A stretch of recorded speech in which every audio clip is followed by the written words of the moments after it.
गौतम बुद्ध, जिनका असली नाम सिद्धार्थ गौतम था, भारतीय उपमहाद्वीप के इतिहास में एक महान धार्मिक नेता और शिक्षाविद थे। उनका जन्म लगभग 563 बीसी में लुम्बिनी, वर्तमान नेपाल में हुआ था।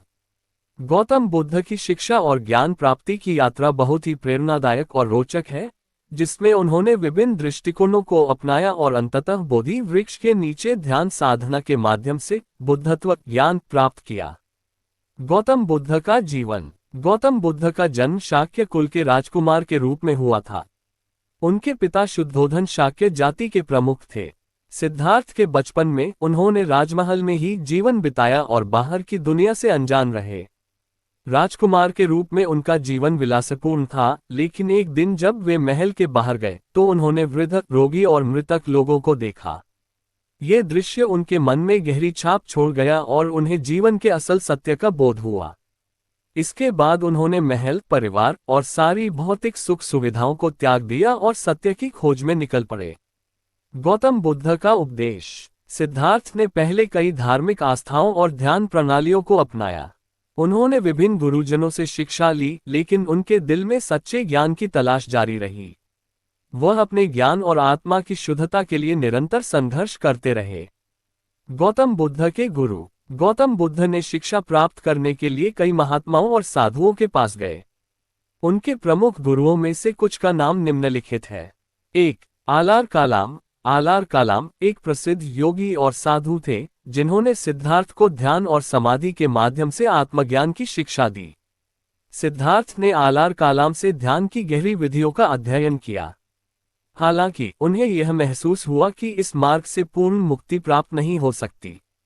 इसके बाद उन्होंने आलार कालाम के मार्ग को छोड़ दिया और अधिक गहन साधना की तलाश में निकल पड़े। 2. उद्रक रामपुत। इसके बाद सिद्धार्थ ने उद्रक रामपुत से शिक्षा ली, जो एक और प्रसिद्ध गुरु थे।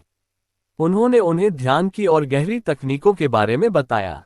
लेकिन एक समय आया जब सिद्धार्थ ने महसूस किया कि ध्यान की यह अवस्था भी पूर्ण ज्ञान की ओर नहीं ले जा रही थी। इसलिए उन्होंने भी इस मार्ग को छोड़ दिया। आत्मज्ञान की ओर यात्रा। गौतम बुद्ध ने कई वर्षों तक कठोर तपस्या, ध्यान और साधना की।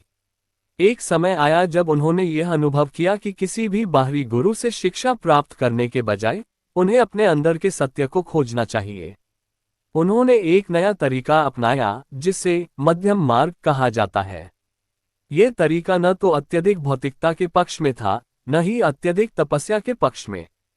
सिद्धार्थ ने बोधगया में बोधि वृक्ष के नीचे बैठकर ध्यान साधना शुरू की। वहां उन्होंने मनन और ध्यान के द्वारा अपनी आंतरिक शांति और ज्ञान को प्राप्त किया। इस अवस्था को ही बुद्धत्व ज्ञान कहा जाता है।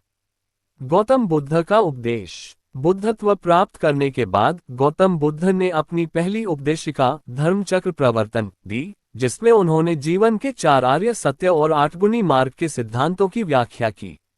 1. दुख। दुख के कारण जीवन में दुख है और ये दुख जन्म, वृद्धावस्था, बीमारी और मृत्यु से उत्पन्न होता है। सभी जीवों का जीवन अस्थिर और परिवर्तनशील है। 2. दुख के कारण। दुख का कारण तृष्णा, इच्छाएं और आसक्तियां और अज्ञान है। हम जो कुछ भी प्राप्त करना चाहते हैं वह हमें पूर्ण संतोष नहीं दे पाता, क्योंकि यह इच्छाएं और सांसारिक सुख अस्थायी होते हैं। 3. दुख का नाश। दुख का नाश संभव है जब हम अपनी तृष्णाओं और इच्छाओं को छोड़ देते हैं, तो हम अपने आंतरिक शांति और संतोष को प्राप्त कर सकते हैं। 4. दुख से मुक्ति का मार्ग। दुख से मुक्ति पाने के लिए गौतम बुद्ध ने 8 गुणी मार्ग का पालन करने की सलाह दी, जिसमें सही दृष्टि, सही संकल्प, सही वचन, सही कर्म, सही आजीविका, सही प्रयास, सही ध्यान और सही समाधि शामिल हैं। इन सिद्धांतों का पालन करने से व्यक्ति अपने जीवन में संतुलन और शांति प्राप्त कर सकता है। गौतम बुद्ध का योगदान। गौतम बुद्ध ने जीवन के सत्य और मानवता के प्रति अपनी शिक्षा को सरल और व्यावहारिक रूप से प्रस्तुत किया। उन्होंने धार्मिक अनुशासन, ध्यान और आत्मनिरीक्षण के माध्यम से जीवन के उच्चतम उद्देश्य को प्राप्त करने की दिशा दिखाई। उन्होंने समाज के विभिन्न वर्गों को एक समान दृष्टि से देखा और सभी को धर्म के रास्ते पर चलने का आह्वान किया। गौतम बुद्ध की शिक्षा ने एक नया मोड़ लिया और यह शिक्षा न केवल भारत, बल्कि समूचे एशिया और दुनिया भर में फैल गई। उनकी शिक्षाओं ने जीवन को एक सरल और शुद्ध दृष्टिकोण प्रदान किया और उनके उपदेशों ने लाखों लोगों को अपने जीवन में शांति और समृद्धि पाने के लिए प्रेरित किया। गौतम बुद्ध का जीवन और उनकी शिक्षा हमें ये संदेश देती है कि बाहरी परिस्थितियां और भौतिक सुख जीवन का अंत नहीं है। सच्चे सुख की प्राप्ति आत्मज्ञान और ध्यान से होती है और यह ज्ञान हर व्यक्ति के अंदर छिपा होता है। गौतम बुद्ध ने संसार को ये सिखाया कि सच्ची मुक्ति और शांति केवल आंतरिक साधना, ध्यान और सही मार्ग का अनुसरण करने से प्राप्त की जा सकती है। बुद्ध की मृत्यु ने बहुत सारे विवाद पैदा किए। ये नाटक शायद बुद्ध की मृत्यु के बाद विवादों में रहा। महाकश्यप एक दिलचस्प और बहुत ही मानवीय चरित्र के रूप में सामने आते हैं। वह अपने धर्म के भीतर जो कुछ भी गलत और भ्रष्ट समझता है, उसके बारे में बहुत सीधे तौर पर शिकायत करता है। ऐसे संकेत भी हैं कि कश्यप और एक ऐसे व्यक्ति के बीच वास्तविक तनाव था जिसे वह बेहद नापसंद करते थे, आनंद, बुद्ध का चचेरा भाई। जैसा कि ऑस्ट्रेलियाई भिक्षु आदरणीय सुजातो बताते हैं, पाली ग्रंथों संयुक्त निकाय 16.10-11 और चीनी आगम ताइशो 15.1.10-11 में अलग अलग जोर देने के बावजूद हम दोनों से बता सकते हैं कि कश्यप को लगता था कि आनंद बहुत छोटा था। किसी के परिनिर्वाण के बाद मौखिक स्मृति के मुख्य संरक्षक होने के विशेषाधिकार का आनंद लेना।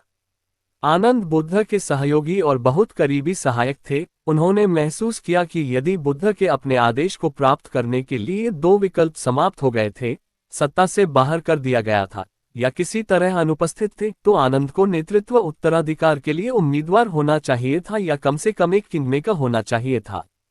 प्राधिकरण वास्तविक शक्ति का प्रयोग कर रहा है।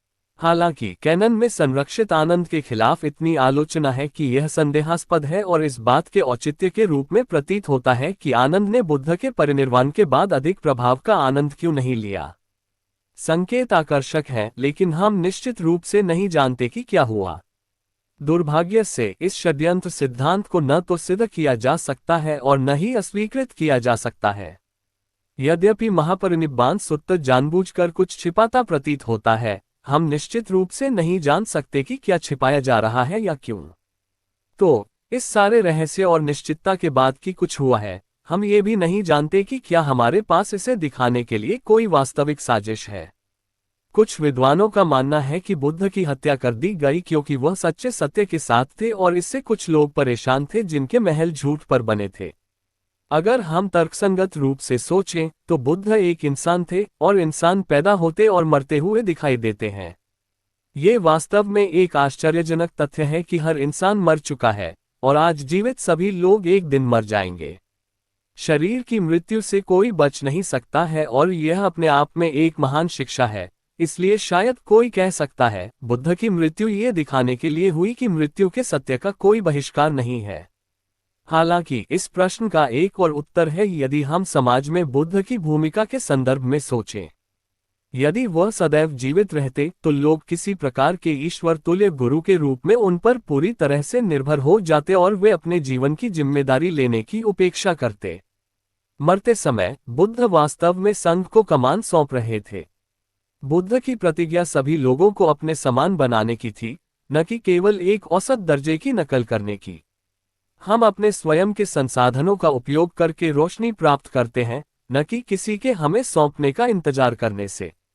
लोट्स सूत्र के जीवनकाल अध्याय में चिकित्सक का दृष्टांत बताता है कि कैसे गायब होकर बुद्ध शिष्य को मार्ग खोजने के लिए प्रेरित करते हैं।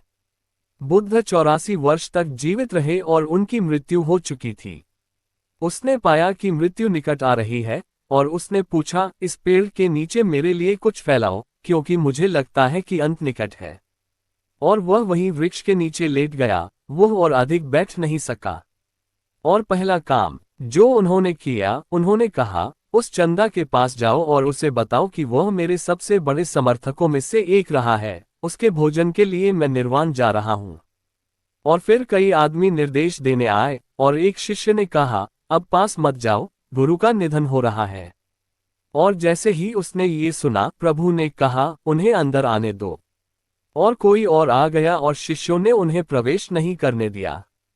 फिर वे आए और फिर मरते हुए भगवान ने कहा, और हे आनंद, मैं मर रहा हूं। मेरे लिए मत रो, मेरे लिए मत सोचो, मैं लुट गया। अपने उद्धार के लिए सावधानी से कार्य करें। आप में से प्रत्येक वही है जो मैं हूँ। मैं आप में से एक के अलावा और कुछ नहीं हूँ। मैं आज जो कुछ भी हूँ, मैंने खुद को बनाया है। क्या तुम संघर्ष करते हो और अपने आप को वैसा बनाते हो जैसा मैं हूँ? बौद्ध प्रतिमा विज्ञान में बुद्ध की मृत्यु को व्यापक रूप से चित्रित किया गया है। बुद्ध को आमतौर पर शांत या मुस्कुराते हुए, अपनी दाहिनी ओर लेटे हुए और अपने दाहिने हाथ पर अपना सिर रखते हुए दिखाया गया है। परंपरागत रूप से बुद्ध के जीवन की तिथियां 566-486 ईसा पूर्व बताई जाती हैं। बुद्ध की मृत्यु एक बीमारी से हुई जिसकी प्रकृति अनिश्चित बनी हुई है। वर्तमान पेपर विभिन्न स्रोतों की जांच करता है और निष्कर्ष निकालता है कि ये दूषित सुअर का मांस था जिसके कारण उनकी मृत्यु हुई। वह पिग बेल रोग से पीड़ित हो गए। क्लोस्ट्रीडियम पफिरिंगेंस संक्रमण के विषाक्त पदार्थों के कारण होने वाला नेक्रोटाइजिंग आंत्रशोथ। कुंडा कम्मारपुत एक लोहार था जिसने गौतम बुद्ध को अपना अंतिम भोजन प्रसाद के रूप में दिया था जब वह कुशीनगर जाते समय पावा में अपने आम के बगीचे में गए थे। कुंडा का भोजन करने के कुछ ही समय बाद बुद्ध घातक पेचिश से पीड़ित हो गए। हालांकि बौद्ध धर्म में सुअर का मांस खाने या न खाने को लेकर कोई वर्जना नहीं है। परिनिर्वाण में प्रवेश करने से पहले बुद्ध ने आनंद से कहा कि वह कुंडा के पास जाए और उससे बताए कि उसके भोजन का उसके बीमार होने से कोई लेना देना नहीं है और इसलिए उसे कोई दोष या पछतावा महसूस नहीं करना चाहिए। इसके विपरीत तथागत को उनके निधन से पहले उनका अंतिम भोजन देने का लाभ बुद्धत्व प्राप्त करने से पहले उन्हें अपना पहला भोजन देने के बराबर था और इस प्रकार उन्हें खुशी महसूस करनी चाहिए।